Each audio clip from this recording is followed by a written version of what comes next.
環球大戰線深入世界最前線，全球各地的觀眾朋友，大家好，我是葉思敏。今天節目一開始，我們會來關心到是伊朗的新戰法拖垮了美國，飛彈狂轟約旦，無人機則是攻科威特，中東盟友現在集體轉向了，而美國另一部分現在最新發信求救，真的美軍沒招了嗎？今天就這些議題，我們一起做深度剖析。歡迎我們的在場來賓，前資深外交官介文汲介大使。思敏好，各位朋友大家好。時事評論員王尚志，尚志哥。思敏好，各位大家好。清華大學講座教授張延廷，張將軍。思敏好，大家好。好，觀眾朋友，今天節目開始之前，記得幫我們的節目按讚。那麼再次提醒觀眾朋友，我們的寰宇新聞台，尤其是在環球大戰線的主頻這邊，我們現在有會員頻道，按下加入這個鍵，才可以真的成為我們的戰友。那麼希望跟我互動的留言一樣，寫下思敏你在哪一個城市收看，我會親自來針對這些回復。那麼今天的大主題，我們來就美伊戰事特別做關心，因為呢，川普又下了最後通牒。這一次是在3日的時候，他在白宮公開警告伊朗，如果再不趕快簽署協議的話，德黑蘭接下來要面對的可能就是斬首行動了。他還說呢，伊朗的官員現在可急了，已經主動向他打電話來求饒啊。那麼真的是這樣子嗎？我們來看到伊朗外交部怎麼說的。他說，根本這期間完全沒有跟美國有任何的談判吶，而他們現在關心的有關於荷姆茲海峽的問題，全部都是交給阿曼去來討論的，所以呢，跟美國是沒有任何的對話的一個管道的。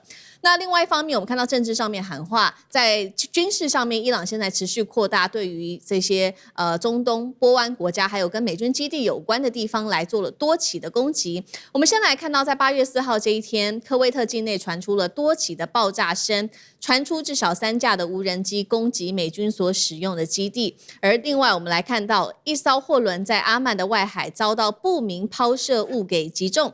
在8月3號這一天，在荷姆茲的上空也擊落了一架是美軍的 MQ-9死神無人機，這是來自於這個伊朗的最新說法。而現在來自於路透社也針對了近期這幾天伊朗的各種攻勢做了一個整理。他認為伊朗目前的戰略叫做漸進式升高衝突的策略。路透社也特別解釋了這一句話是什麼意思，就是說不再追求跟美軍面對面的硬碰硬，而是也不打所謂一次性的勝利，而是把戰火慢慢的擴大，而且是從4路的方向來做這個打擊。好，所以這就是路透社特別提到的漸進式升高衝突的策略。我們看到哪4大領域來做打擊呢？首先，針對於美軍基地，過去幾週伊朗已經使用了飛彈無人機攻擊的地點，包括了科威特、巴林駐有美軍的波灣國家，打擊當地相關的基地，還有相關的設施。再來荷姆茲海峽的部分了，只要呢這些商船走的不是伊朗所指定的方向，那麼它就會進行轟炸。第3個是波灣國家的能源還有基礎設施，所以鎖定的都是跟石油有關的設施。最後是支撐現在波灣經濟最重要的，就是 AI 人工智慧、數位經濟的這一些資料中心也開始做打擊了。CNN 特別報道，這當中包括了阿聯還有巴林的亞馬遜資料中心，都曾經因為伊朗的攻擊受到破壞，而現在服務立刻是出現了中斷。所以今天節目一開始，先請教張將軍怎麼看了？川普一方面對伊朗下了最後通牒，但是我們看起來伊朗是完全沒有在管的，繼續的出招，從美軍基地打到航運到 AI 能源資料中心，全部擴大戰火。伊朗敢升高這一場衝突的底氣是什麼？那麼我們從軍事的角度來做判斷的話，德黑蘭的作戰戰略又是什麼？張將軍怎麼看？德黑蘭大概對美軍的這些重要的戰爭潛力的關鍵設施來實施打擊。那這樣子玩下去的話，原則上伊朗會被他佔便宜。為什麼？他打的是美軍的高價目標、高價設施，還有高價後勤。因為美軍都是集中型的，它集中在中東地區，不管是約旦或者是這個科威特，還有卡達、巴林，都是屬於集中型，它沒有分散型。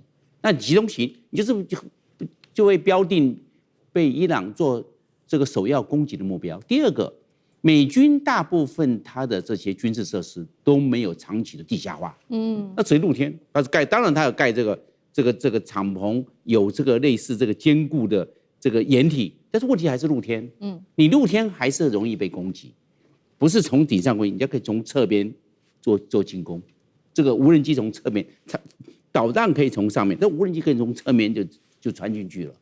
所以美軍在這一方面並沒有非常強固，能夠避免伊朗報復打擊的這個堅固的軍事設施。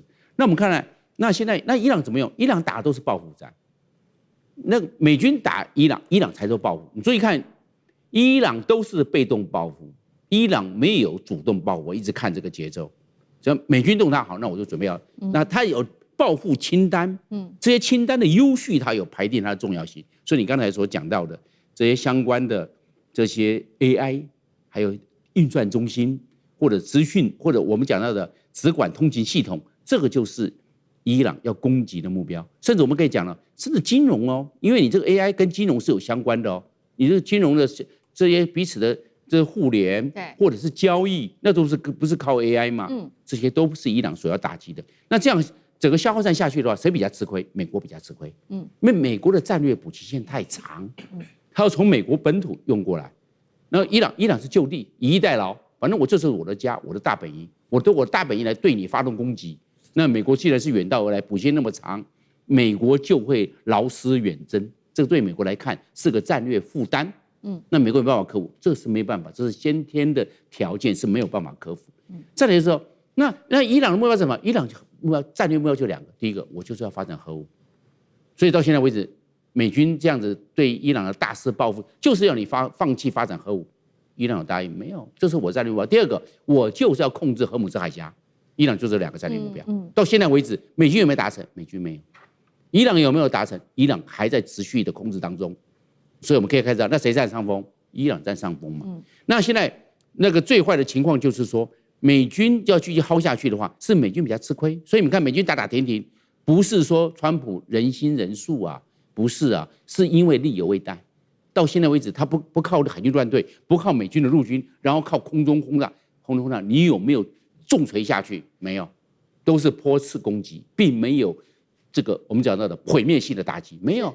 所以要打到石器時代，我看伊朗到現在為止沒有，不要說石器時代啊，這彩陶還有這個黑陶時代都還沒有打到啊，怎麼會打到石器時代？所以按照這樣目前來推估的話，伊朗的底氣是比美國大概略勝一籌。好，那這些波灣國家如果看在眼裡，看到伊朗它的底氣比美國還要更高的話，這些波灣國家現在也要尋求自保了，可能認為說，那美國真的還可以保護他們自己嗎？所以最新我們要來看到的是，美國在中東經營說10年的所謂的安全保護傘，是不是現在開始出現了破滅？而首先的破口就是我們特別關心到約旦這個國家了。美國事實上呢，每年提供約旦大約是20億美元，這當中包括了軍事跟經濟上面的援助。換取的是，約旦的基地可以支援美軍在中東的部署，但是呢，這個利益交換之後，真的有保護到約旦嗎？我們來看到，從7月8號美伊停火安排在破裂之後，伊朗已經向約旦發射了60枚的飛彈跟無人機，而且我們稍微再回顧一下，如果說從戰爭最初的3個月來看，約旦大約遭到伊朗125次的打擊，但是在最近甚至這些打擊的力道甚至比過往還要更加力道更強了。短短不到1個月的時間，我們看到攻擊的數量已經是接近了前面3個月的一半了。那伊朗甚至是不攻擊這些約旦的平民地區主要開始攻擊到了跟美軍相關的這些設施，所以呢，約旦的這些盟友就在想說，未來我們真的還要持續靠美國嗎？這個是川普現在所擔心的，這第一件事情。第二件事情，現在民調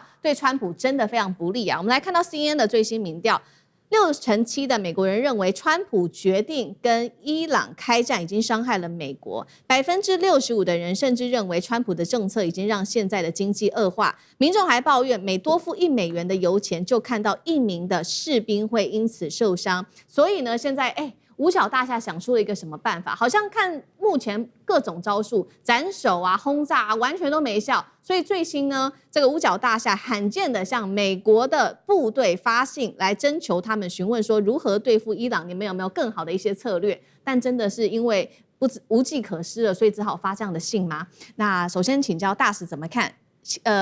路透社形容伊朗的招數叫做漸進式升高衝突的一個打法。這一套打法真的可以為伊朗增加更多的談判的空間嗎？謝大使怎麼看？對，這個漸進式這個升高衝突其實是很精準的一個怎麼樣？很精準的一個觀察。因為這場戰爭現在打了4個多月，哈，8月228開始嘛，啊，那事實上的話，它的節奏看起來就是啊，你這個美軍啊，事實上怎麼講呢？它這個一開始怎麼攻勢很猛，可是呢，一開始以後沒有多久，它的攻勢就往下降，然後再重新啊，從心理上，在這個這個物質上再重新裝備的，再攻一次，哎，又下來了，再攻一次，又下來了。所以它是波段式的怎麼樣？波段式的越打越弱。其實你現在要看起來的話，第一波最狠，228時候那波最狠，那還用了鑽地彈啊，對不對？然後一波就殺死了什麼？就殺死了48個伊朗的這些領導人。接着這個對德黑蘭也有進行攻擊啊，那第2波就不行了，第3波更不行了，第4波。就是說根本沒打出去就已經收回來了，哎，就川普已經變成什麼 Taco 王了，哎，他已經稱王了，那不是在華盛頓稱王，是 Taco 界他稱王，嘿，所以反過頭來你就看，其實是什麼？是伊朗他對美國的打擊量越來越強，促使美國的怎麼樣？他的打擊力量越來越弱，所以其實這個路透社這篇文章他說，第一個就是川普，他說伊朗最善用是不對稱打擊。不對稱打擊，也就是說，這個你打我的重要的目標，我打你更重要的目標，我都針對你的軍事後勤體系完整的體系去破壞，那沒有說這個炸藥今天炸那個，明天炸這個的一下50波、70波下去，伊朗沒有，對，伊朗很清楚的，他是在不對稱的打擊，而且他打你的什麼？打你的要害之處。第二個就是說。他的這個升級是精算式的升級，他每次在報復對等報復的時候，他都避免進行全面性的怎麼樣這個對抗，還有進行一種對抗會把你的這個戰事會升高的。我從頭到尾我就是對等式還擊，我從來不主動攻擊。雖然現在他因為漸漸升高到一個程度以後呢，他就主動出擊了。所以呢，這個裡面。這個路透社還講，他這個最重要的，他抓到了戰爭的成本這個要素，是把這個戰爭的成本很清楚的轉嫁給美國。那個就是荷爾姆斯海峽發生的這個攻橋，本來是伊朗被打的怎麼樣？這個什麼很多基礎設施啊，軍用基礎設施一個個被打掉，那麼甚至有些煉油設施也被打掉。可是呢，這個是伊朗，美國認為伊朗要付出的代價。結果呢，伊朗知道你美國要付出的代價就是油價上升。那要讓油價上升怎麼做呢？就是把荷姆斯海峽就進行封鎖，所以他很明確把你這個成本給轉嫁。然後呢，他這個時間呢，也就是說，你每次打我，我的回擊呢，都比上一次還要更狠一點。而且呢，我的打擊呢，也讓你越来越畏懼，因為我把你的這個所謂的你在這個區域裡面美軍整個的情報監察還有指揮系統一個一個給你打下來，所以我每次打你的時候，你就越來越怎麼樣？越來越脆弱，越來越無反手之一地，所以就讓對手怎麼講呢？會產生厭戰，那麼久攻無效，然後呢，對手呢不但沒有這個軟弱下來的，反而越打越強，所以這整個一套策略就變成就是說，讓這個路透社他們的文章非常的佩服，覺得伊朗很會打仗。那會不會造成這個這些什麼美國這些讓步嗎？事實上，你看第一次的備忘錄，美國就已經讓步。我想現在在美國來講的話，他最後說，我不是對伊朗讓步。我是對海灣國家讓步，所以因為海灣國家也一起叫他不要打了。是，那所以接下來海灣國家的反應又是如何呢？他們還認為說這個美國可信嗎？也就是說，美國在這邊苦苦經營超過10年的所謂的中東地區的軍事霸權，還算數嗎？上次哥又怎麼看？那另外就是說，美軍罕見的跟他們的軍隊來發信，是希望說有沒有一些新招數可以對付伊朗？因為目前的招數都不管用，是這個意思嗎？那上次哥怎麼看？對啊，既然在美軍裡頭要士官兵提供一些打伊朗的點子，你看多荒謬啊！当然背後其實凸顯的意義，其實就是美軍，我們不要講這個川普，美軍大概真的已經打到生無可戀。要知道，其實這次伊朗在攻擊整個波灣地區當中的美軍基地，已經打了大概288次以上哈。那加上今天的話，已經快要逼近300次，就空軍基地已經打了好多輪回。在中東地區，其實主要美軍大機大概40幾個、47個或49個，所以已經打幾輪了哈。所以這個東西其實就是說，很多現在美軍現在也散在這種民居或者躲在飯店裡頭，而且像伊朗也知道他們在躲，也繼續開始在打這些飯店或包括可能是美軍藏匿的所在。所以這個部分其實不得不說，現在無論川普或美軍，他現在就是陷在一種說，就是說想打但是不敢打，但是不打呢又不能停的這種很窘境的時候，當我們看主要還是這一波，我們看第3波從7月29號開始，各位要特別注意哦，前面2波從2月底開始，包括7月初的7月中旬的時候，都是美國先打，然後呢，那麼伊朗還擊。這一次第3波是伊朗主動打，而且主動打之後，美國重新報復。然而我們看到了8月2號，因為每天都打啦，伊朗每天都打，可是8月2號伊朗打的時候，結果美國沒有還擊，8月2號美軍停了。所以當然有很多的說法，而且在那個時候就看到說，川普馬上就立刻改口，就是說又要停火啊，就是說又是波灣地區伊朗當中的要求，那麼大家再繼續來談。